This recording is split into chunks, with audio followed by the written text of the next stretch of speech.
21 લાખ ભારતીયો રાહ જોઈ રહ્યા છે અમેરિકામાં ગ્રીન કાર્ડની. એમની પાસે ભારત દેશ છે.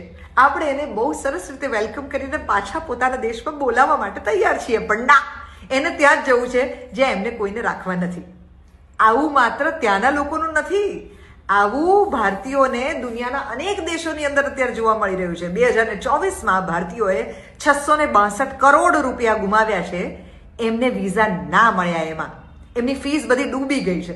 અત્યારે તમારે ઓસ્ટ્રેલિયા જવું હોય ને તો 100 માંથી 30 જણાને ઓસ્ટ્રેલિયા ના પાડે છે કે ના, એ નથી આવવાનું. ન્યુઝીલેન્ડ 33 જણાને ના પાડે છે, યુકે 16% લોકોને ના પાડે છે, ને શેંગન 17% લોકોને ના પાડે છે. તોય આપણે હરક પદુડા નહીં હમ તો આએંગે, નહીં હમ તો આએંગે.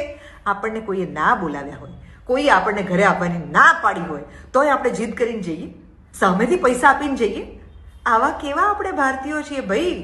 આપણી સંસ્કૃતિ કેવી જબરજસ્ત છે, આપણું વૈવિધ્ય કેટલું જબરજસ્ત છે, આપણી પાસે કેટલો અદ્ભુત ઇતિહાસ છે.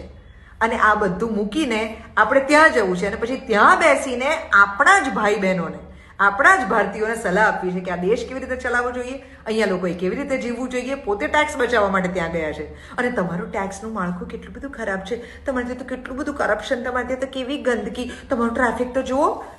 આવો બકવાસ અમારી જોડે કરશો જ નહીં. રિટર્ન ટિકિટ લઈને આવ્યા છો ને, બાય, સિઝન પૂરી થઈ ગઈ, જાઓ પાછા. હા, આવજો.